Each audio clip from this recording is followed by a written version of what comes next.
하나뉴스의 이치동 기자 전화 연결돼 있습니다. 기자님 안녕하십니까? 네, 안녕하세요. 이치동입니다. 예, 우선 G7 소식 먼저 짚어보고 가야 될 것 같습니다. 이번에 좀 한미 정상회담이 결국 무산됐습니다. 네, 그렇습니다. 우리 대통령실의 설명을 종합하면 예. 우리 시간으로 오늘 아침 둘이 잠깐 따로 만나는 쪽으로 조율이 됐던 것 같습니다. 하지만 어제 트럼프가 갑자기 워싱턴으로 돌아가면서 회담이 무산됐습니다. 이재명 트럼프 두 대통령의 첫 만남이 어떤 모습일지 꽤 궁금했는데요.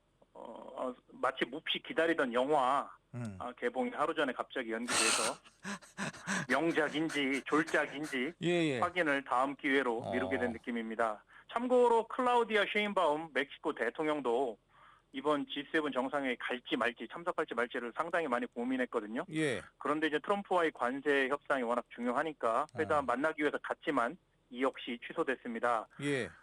오늘 이 대통령하고 쉐인바움 대통령은 서로 양자회담을 하긴 했습니다. 참고로 말씀드리고요. 그리고 트럼프 대통령이 일기 때인 2018년 이제 캐나다 퀘벡에서 열린 G7 정상회의 때도 예. 공동성명 초안을 두고 언쟁을 벌이다 일찍 자리를 뜬 바 있습니다. 삐져가지고요. 예, 이게 처음은 아닌데요. 그때는 뭐 트리도 캐나다 총리 또 메르켈 독일 총리하고 사이가 상당히 안 좋았거든요. 아무튼 그 당시에는 예. 사흘 후에 이제 있는 그 북한 김정은 국무위원장과 이제 싱가포르에서 첫 정상회담 준비를 명분으로 이유로 내세우면서 예. 갑자기 돌아간 바가 있기도 합니다. 그 뭐 대통령실 입장을 보니까 외교적 결례는 아니다 뭐 이렇게 입장은 냈어요. 어떻게 좀 기자님도 보시기에는 그렇게 생각하십니까? 그것도 뭐 보기에 따라 다르겠지만 이번에 뭐 사실은 뭐 조금 이따가 말씀드리겠지만 중동 문제가 워낙 급박하고 예. 또 뭐 갑자기 취소한 게 아니라 사전에 양해를 구했다는 거 아닙니까? 그리고 지난주에 제가 말씀드렸듯이 다자회의에서 이런 정상회담은 예. 사실 마지막 순간에 픽스가 되는 겁니다. 뭐 이렇게 그 백악관에서 하는 이제 회담이나 이런 거랑 성격이 좀 다르죠. 잠깐 만나는 거기 때문에. 그래서 저는 현재로서는 뭐 외교적 결례까지 이렇게 해석하는 거는 그래서 제가 참고로 쉐인바움 멕시코 대통령도 만나기로 했다고 취소됐다는 말씀도 드렸고요. 예. 그렇게 보는 게 좋을 것 같습니다. 예.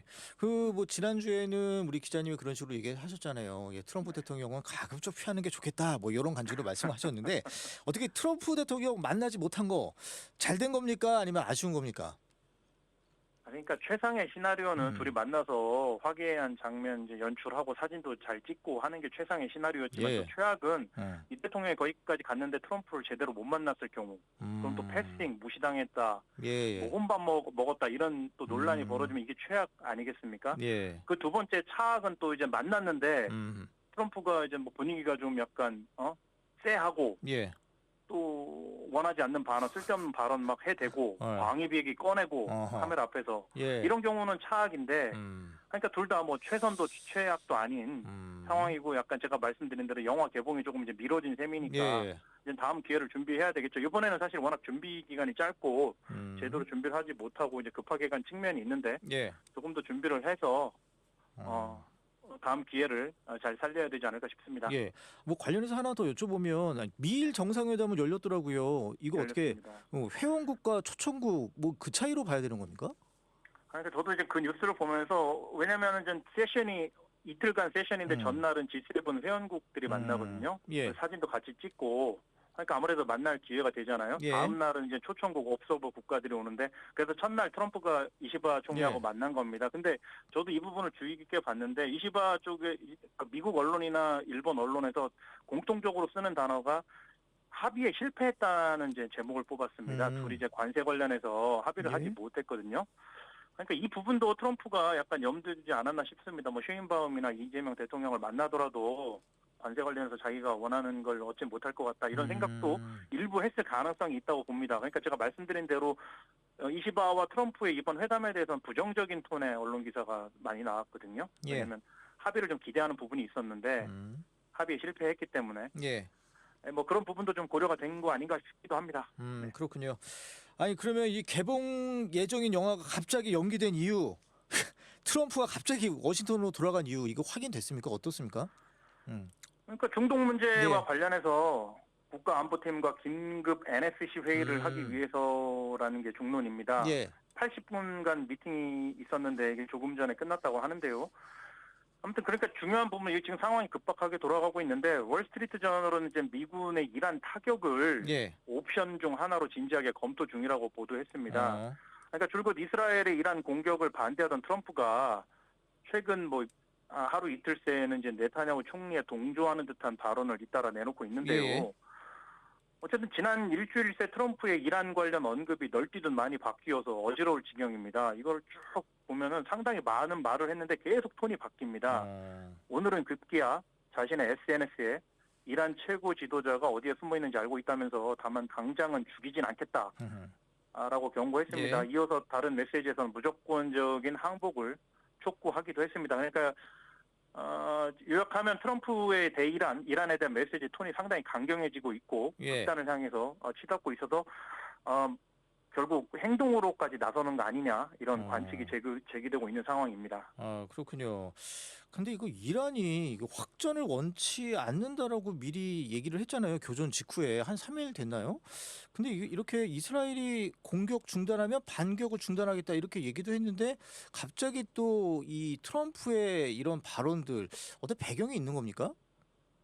그러니까 처음에는 트럼프가 이제 협상 쪽에 무게를 뒀던 건 맞는 것 같습니다. 예. 아무래도 당연히 협상을 타결해서 자기의 성과로서 하나 챙기는 게 좋지 않겠습니까? 하지만 결국 이제 말을 듣지 않고 네타냐후가 공격을 감행했고요. 예. 그 이후에는 이제 현실에 맞게 트럼프가 입장을 계속 바꾸고 있는 것 같습니다. 이제 네타냐후한테 설득당한 측면이 있는 것 같고요. 예. 그러면서 이제 이란이 핵무기 개발이 이제 당초에는 미국에서 볼 때는 핵무기 개발이 임박하지 않았다. 우라늄 농축만 해놓고 있다. 그 비축량만 많다. 핵무기 개발은 앞으로 몇 년이 걸릴 거다. 이런 게 미국 정부 당국의 판단이었는데 예. 그걸 또 트럼프가 이제 말을 뒤집습니다. 이스라엘 이란을 공격한 다음에는 예. 이란의 핵 개발이 임박했다. 이거 큰일 났다. 이런 식으로 바꾸면서 명분 구실을 만들어 나가고 있는 겁니다.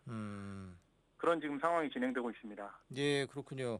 아니 그런데 뭐 이제 기자님이 이제 북한 문제에 대해서도 많이 알고 계시잖아요. 그렇진 않고요. 예, 그러니까 이 중동 문제, 그러니까 이란 핵 문제와 관련해서 좀 북한이 예의주시하고 있을 수도 있다는 생각도 좀 들어요. 어떻게 보십니까? 아무래도 북한이 이렇게 이란이 핵 개발하게 되면 국제사회가 저런 식으로 압박하겠네. 이거 좀 조심해야겠네. 뭐 이런 생각을 가질 수도 있을 것 같은데 어떻게 보십니까?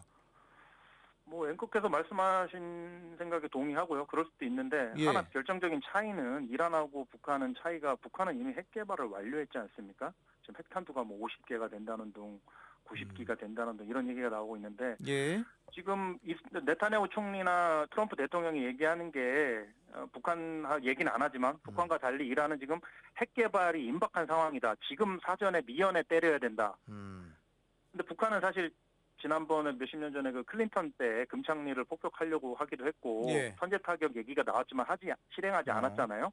그리고 나서 핵 개발에 결국 성공하고 지금까지 핵 능력이 고도화되면서 타이밍을 놓쳤고 이제는 손쓸 수 없는 상황이 된 거 아닙니까? 예. 하지만 이란은 그것까지 가기 전에 지금 움직이지 않으면 북한이 될 수도 있다. 이런 위기감이 팽배하다고 보여집니다. 이런 거를 명분으로 삼아서 지금 군사작전을 벌이고 있는 거죠. 그러니까 조금 북한이 이스라엘을 보면서 참고를 하겠지만 두 나라는 이제 케이스가 다른 거죠. 예. 지금 현재 상황이. 예. 아니 근데 저희 기자님, 이란이 이제 마지막으로 내세울 수 있는 카드는 뭐 호르무즈 해협 봉쇄 뭐 이거 있잖아요. 매번 나오는 거 우리 기사 쓸 때마다. 근데 이거 지금까지 한 번도 한 적이 없는데 계속 나오는 그 좀 배경도 좀 그렇고 이거 가능성은 어떻게 보세요? 저는 액션은 취할 수 있는데 지금 보면은 쉽지 않은 게 이란이 생각보다 최근 10년 정도 동안 경제 제재를 세게 받았잖아요. 그러면서 이란이 쓸 수 있는 수단이 많지 않다는 게 이제 대체적인 분석입니다. 이제 처음에는 겁을 내다가 이란이 반격이 만만치 않을 거다. 이란이 쓸 수 있는 수단이 많다. 호르무즈 해협도 봉쇄하면서 국제사회 지탄까지 감수할 거다. 이런 얘기가 많이 돌았지만 막상 이스라엘이 정부 당국이 판단을 했을 겁니다. 이란이 많이 군사적으로도 경제적으로도 많이 약화됐다. 그래서 반격을 제대로 못할 거다. 쓸 수 있는 수단이 별로 없다. 예. 이런 생각을 하고 핵시설 공격을 했을 텐데요.